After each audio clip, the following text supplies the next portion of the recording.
There are a lot of problems in this industry, and specifically with soil health and fertility, that just don't get talked about because nobody has a solution to that problem. And we do.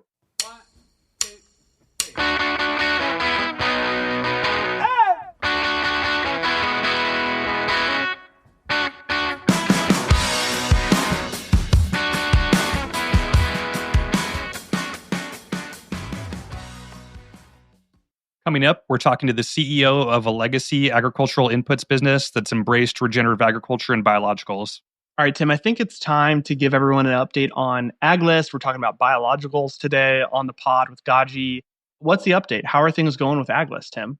Things are going good, Ty. We're continuing to build. We've got a laundry list of product roadmap and feature updates that we've been working to get those pushed out to the platform, and just having really good conversations with companies that are looking into joining the platform and how we can add additional value for the growers on the platform, for the independent agronomists and retailers on the platform. So a lot going on. We got the AI feature as well that we announced a few weeks back, and continuing to kind of iterate and improve on that as well. We have just been, I think we said on a previous podcast, the roadmap is lit. We added AI. We've built the whole ecosystem functionality of the platform, and we've got some big time features in the work.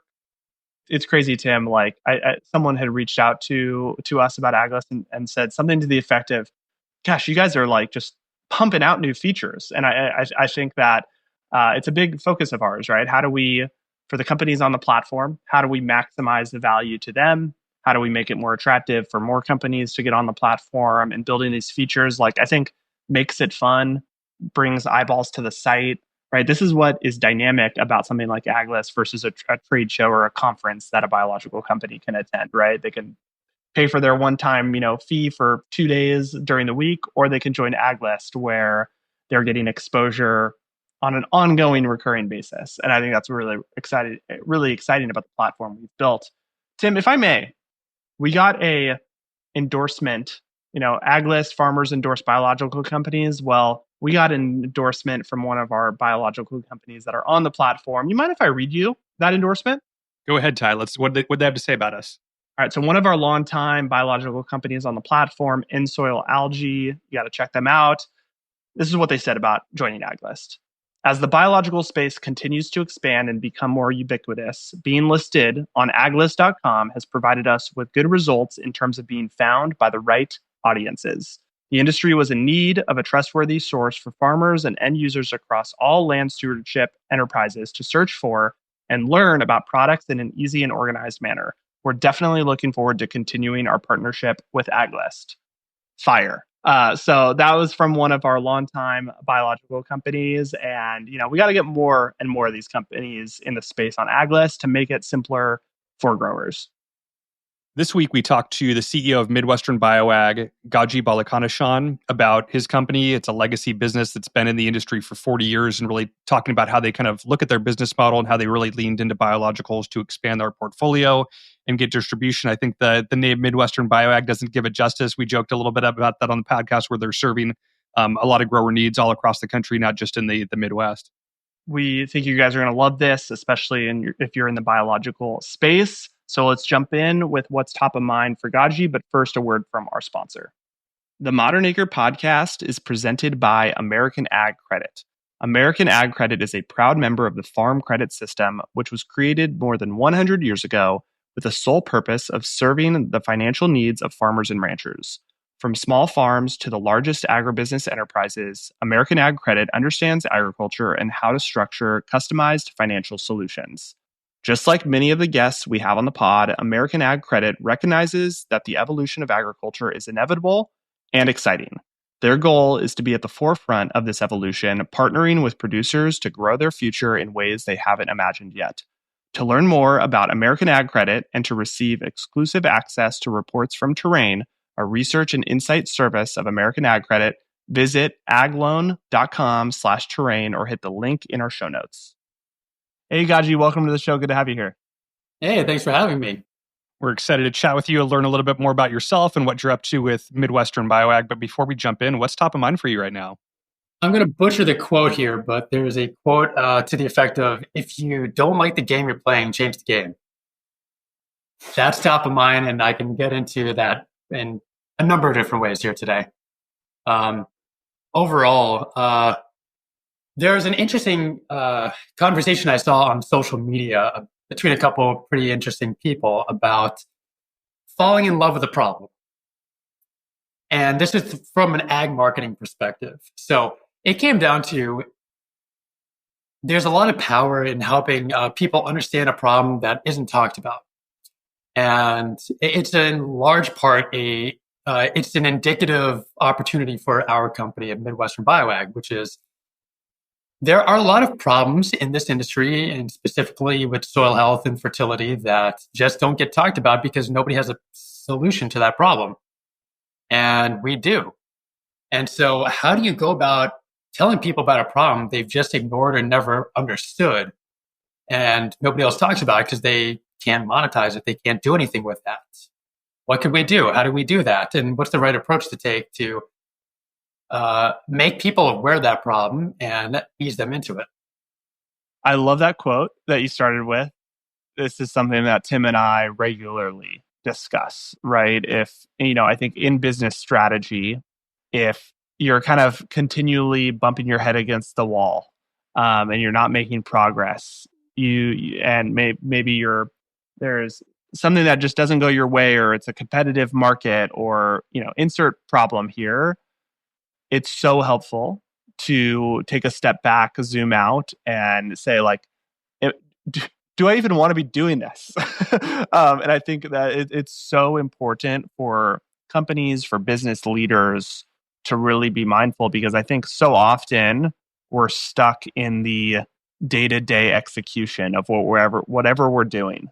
And for farmers, that's more true than anyone, right? Because farmers have to make this crop succeed every year, and every day they're trying to nurture this crop. And it's the same for business leaders, right? Every day you're trying to nurture the business, bring in revenue, cut expenses as best as you can. But it's so important to just take a step back and be like, are we doing the thing that we want to be doing? And are we doing something that puts us in a good position to succeed? So yeah, I mean, Tim and I talk about that kind of idea or concept often. How have you thought about it in terms of your company? Well, I guess there's several different ways. One is that there's long been a question, and it's really the framework of our approach to agronomy, which is really how do you balance out soils? And I've told people that our nomenclature has always been part of the problem, right? So we talk about balancing, right? There's nothing sexy about the word balancing, right? It doesn't capture anybody's attention. It's not the idea. And I don't know, this is just general consumerism, like more, right? More is better. And one of our guys uses the phrase, it's the moron approach. Put more on, things will get better, right?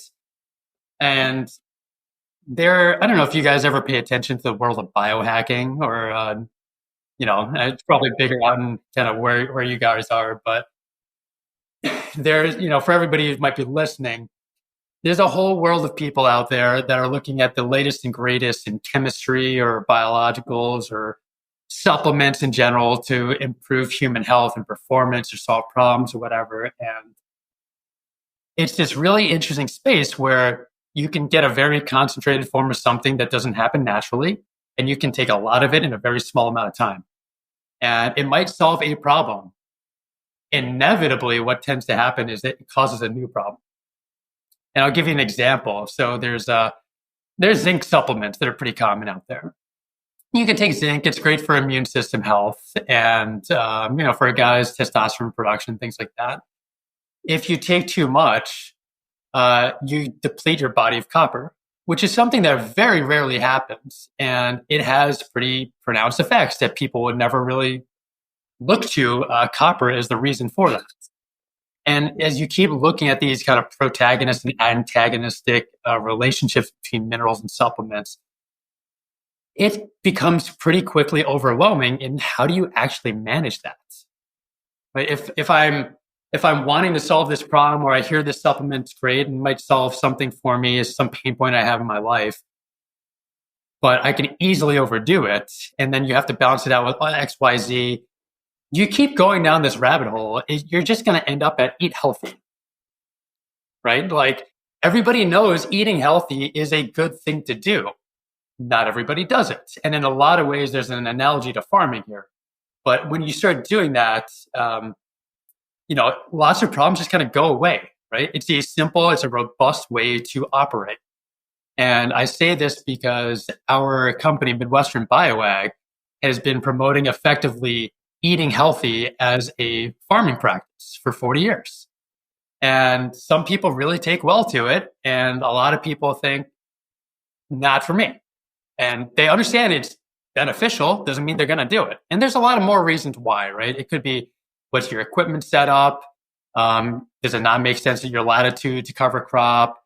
All sorts of different mitigating factors that are just practical realities of farming. But it's that same idea of, yes, that's good, but it doesn't necessarily fit me and my lifestyle or how I'm farming or how we operate. Again, so how do you change the game? I'm going to keep coming back to that quote. Super interesting. I love the parallel of biohacking and almost soil health hacking. Like we've talked about that on our farm, where we have on our peppers some issues with calcium uptake, and one of the strategies is add boron. But if you add too much boron, that's a no-no, and it could negatively impact the plant. So it's kind of like learning how to balance these things out. Your point about balance, and I was almost thinking about like the 80-20 rule when you were talking about just a balanced diet of like you can get, majority of the way there just by having a nutritious diet versus trying to get that like final 1% and be making these like very minor changes to get that incremental benefit on the back end. So let's talk a little bit about product positioning. You mentioned it's a very big space. There's a lot of claims being made. Just talk to us about your approach, how you kind of differentiate from the crowd and kind of the claims and positioning that you're making. And like, as a farmer myself, I see a lot of, kind of like almost Me Too products where everybody has a very similar kind of sell sheet, and it's really hard to like ascertain like what's good, what's not. Yeah, so I'll get into one of the pain points I have in this industry, which is I think there's a major problem, a fundamental problem with how trials are conducted.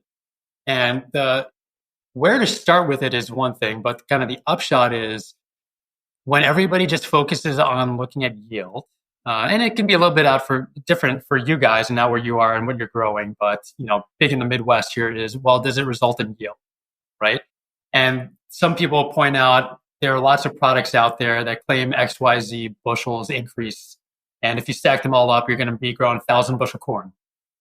And while that is true, the problem is there's never any nuance in what does a product do? What's it actually accomplishing? And is it solving the problem that you have? Right? What is your current limiting factor? Is your limiting factor nitrogen assimilation? Is it calcium uptake, and you need boron to unlock that? And then how many of these products are doing the same thing and we just don't realize it?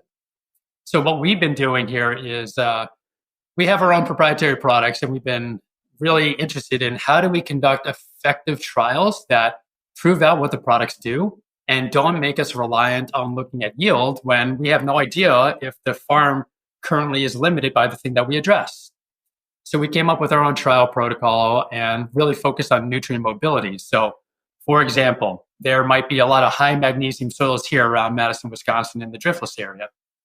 And that doesn't mean the magnesium makes its way into the plant, right? There's lots of nutrient tie-ups that are, prevalent in different parts of the country, whether it's phosphorus up in North Dakota, magnesium around here, it could be potassium elsewhere. And then there's just no guarantee, because we're looking at a chemical extraction test of soil to approximate what should be available to the plant, but that's not necessarily true. So what we started doing is taking a look at product placement and being really precise about something that makes sense and controlling as much as we can, but then showing if you do this, this is the impact for the standard soil test. This is what happens in the soluble soil test. This is what happens in the plant tissue. And so if we're focusing on impacting nitrogen availability, then we are creating that story of how it becomes more available in the soil, from the soil into the soluble phase, up into the plant, and then, effectively carrying that forward to yield. And it paid a lot of dividends because we found in plenty of cases where, farmers thought that nitrogen was their main problem. It was actually potassium, right? And so if we didn't pay attention to that and go through all the effort led by our head of research, we would just say this was a failure. We don't really understand what's going on. But instead, we have this really robust data set of how our products work and why that matters. how do you scale this? I think about this in terms of, I completely agree with the approach of let's actually look at what's happening and what the soil and the plant needs. But how do you do that in a scalable way when you're a product manufacturer? This is entering now just a high cost of doing business, right? Of if you're having to recreate soil tests and plant tests on, every trial, every field, like how do you think about managing that? Yeah, it's tough, and it's something that stresses out my head of research quite a lot because that's his job. I think that there's a way to develop a protocol that could be scaled up and rolled out to farmers in terms of if you gave us your field information, we could overlay soil type maps, climate, blah blah blah, and we could say here's a directed sample layer of go take some samples yourself, right? You can go walk the field, you can make your own observations, but take your soil sample here at this point in time, take these plant samples, right, and then send them in for testing, and then we can help you process that. It's not something that's our main business objective, but we've had these conversations a lot on our side about how do we scale that up. Because if we wanted to become like every other product company out there, we would just say, hey, this product works, 80, 90% of the time. Here are the impacts. Just go use it, right? The problem with that, and the problem that we have, is that dilutes all the work that we put into it to proving what it actually does, which is both when it works and where it works, and when and where it does not work. That's something we pride ourselves on. And I think that it's understandable in the business world that most companies don't have time for that or don't want to bother with that. And, let's just say it doesn't really matter if it doesn't work 10 or 20% of the time. It's overall a good thing, right? But I think that creates a lot of noise for how should you farm and what should you apply for your crop. Yeah, I think there's a huge opportunity there for kind of personalized product recommendations at a field level where sometimes I get pitched products where it's like pitching a problem that we don't see in our soils where it's, oh, this product's really good for soil bicarbonate issues. I'm like, we don't have that on our farm. So just kind of a missed opportunity and like a lack of lose a little bit of credibility when you're pitching something that's not a challenge for a particular farmer you're going after. So by having kind of these personalized recommendations, you could be very precise with what you're talking about. Gaji, let's maybe just get into the company itself. You mentioned 40-year-old company, but just kind of give us the lay of land on kind of what markets you're currently in, what crops you're operating on, and what the different business products look like. We started 40 years ago as kind of like a soil health focused ag retailer. So selling low salt, differentiated fertilizers to farmers who basically couldn't get these products elsewhere. And so over the years, we did things like we brought sulfate of potash to the Midwest. We brought humates in from Australia to the Midwest. Lots of other things, but we were at our heart always an ag retailer. And so we've been really good at educating farmers and channel partners on what we do and how to do it, to the point where we see kind of other groups bringing some of the same fertilizers, maybe not everything, to farmers. So we're kind of pivoting a little bit to be a little bit more solution focused. So how do you scale up, right? Our business model that got us to where we are now, is just really not scalable. So for example, certainly here in the Midwest, you might find retailers that have maybe 4 to 5 nutrients available in bulk bins.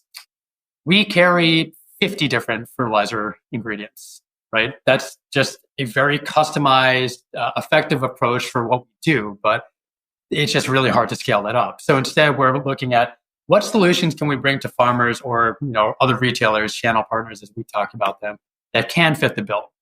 So we effectively have 3 really, again, differentiated products that fit problems that aren't really addressed elsewhere. So, and quick pause. Do you want me to go into product detail or kind of stay away from that? You can give a quick high-level overview. Okay. So our first product, the one that kind of built the company in a lot of people's opinions, is it's called BioCal. It's effectively a soluble calcium soil amendment. It's not lime, it's not gypsum, and it is one of those key opportunities to help balance out soils that I was talking about earlier. So specifically around us, a lot of high magnesium soils make it really tight and hard for, easily compacted, hard for plants to really get nutrients out of the soil. And by utilizing something like this, you can help create soil porosity, structure, all the soil health things, and improve your cropping system year over year. And we actually partnered with another company. Can I say it or not? Okay.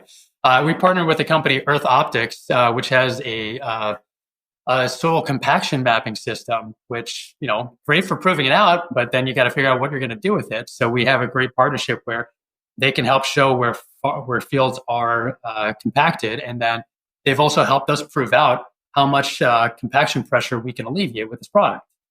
So super cool opportunity there, and there's lots of cases where farmers are used to farming around this problem because they've never had any way to deal with that. Second product we have is called TerraNew. That is a fertilizer we create using processed dairy manure. And we take that processed dairy manure, we combine it with some ingredients, and we create fertilizer granules. So a product that can fit through existing fertilizer application equipment and logistical equipment, and brings a lot of the benefits of what people consider regenerative farming.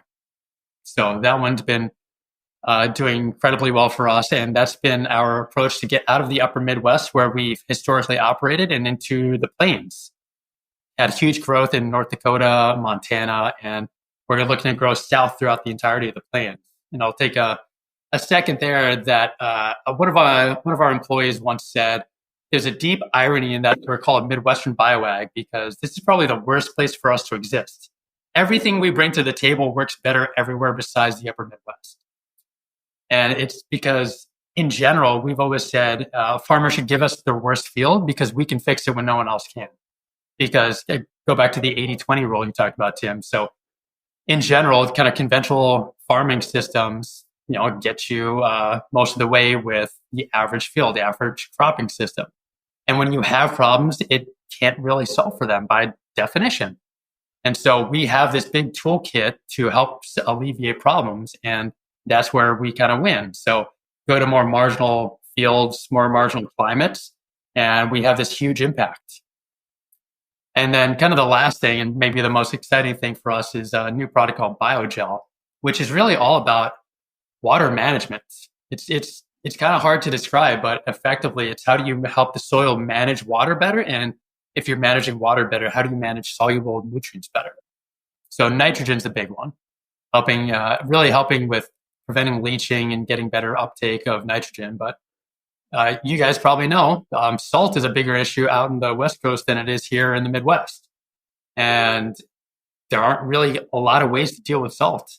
And water is one of them. So if you can help regulate water, you can help regulate salt damage as well. I think there's definitely something here in terms of where the industry goes. And I think like your parallel to supplements makes so much sense.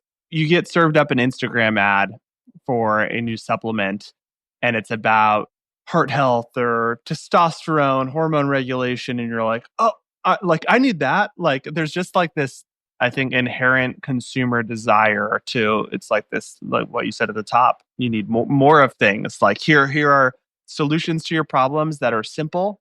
You just got to pay us, just pay us $39.99 a month or whatever it is, right? Like, I think there's just this natural consumer tendency to quick fix the solutions.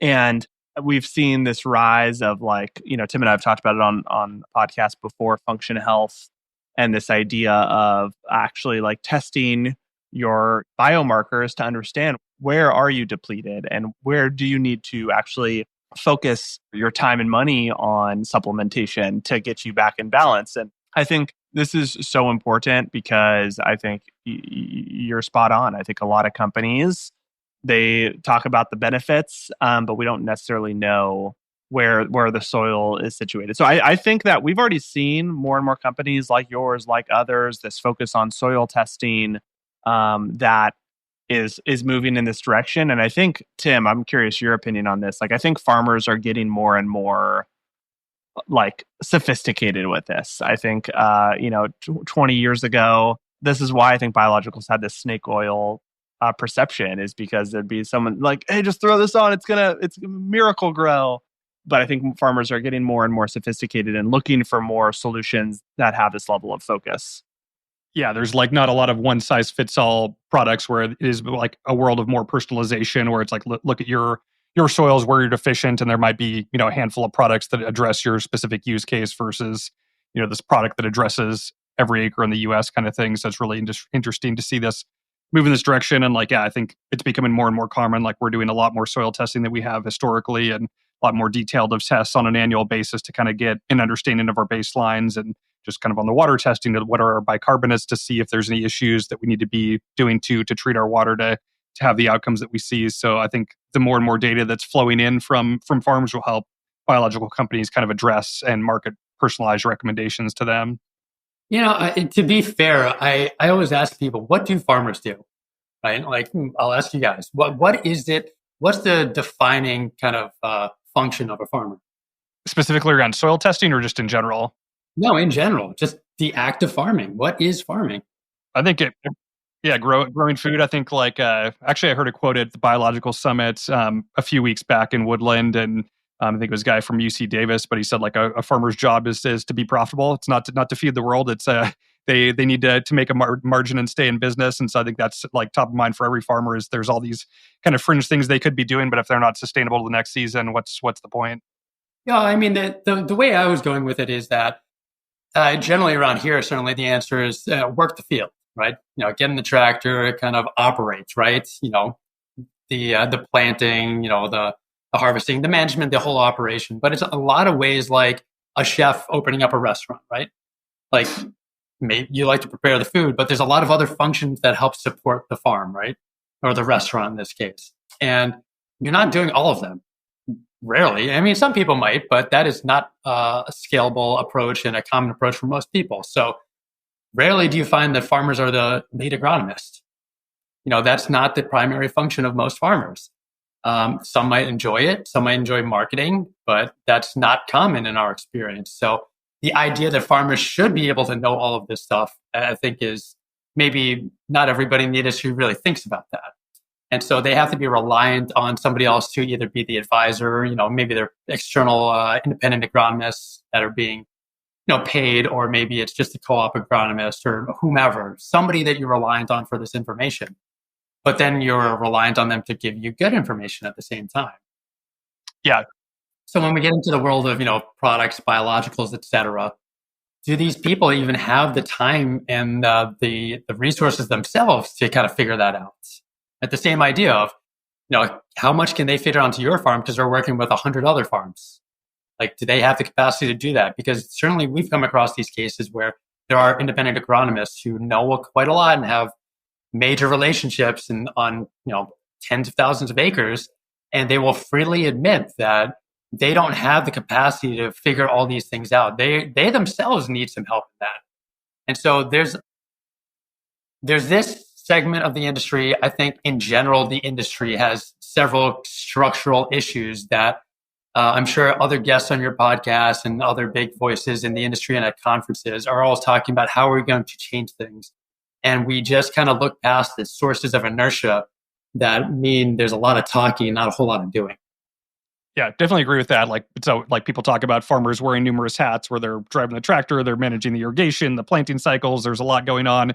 Typically, most aren't, agronomists or PCAs. Like some, to your point, have passion, interest in that, but most don't. Like on our farm, we don't have a lot of in-house agronomic expertise. So a lot of the pitches that get sent our way, it's just like way over my head of trying to read a 30-page white paper on the scientific background of this particular product. Like we rely on third-party agronomists to kind of work through these different opportunities. And so I think that's to your point, a huge opportunity to kind of work through this kind of advisory network that growers rely on to get their advisors educated on what these potential options could be on their farm. Because we've seen that for a lot of the biologicals that we've tried has been on kind of the recommendation of the agronomist that we work with of like, hey, I heard about this product, let's give this a try. It wasn't something that was our idea necessarily. It was something that kind of came through our network.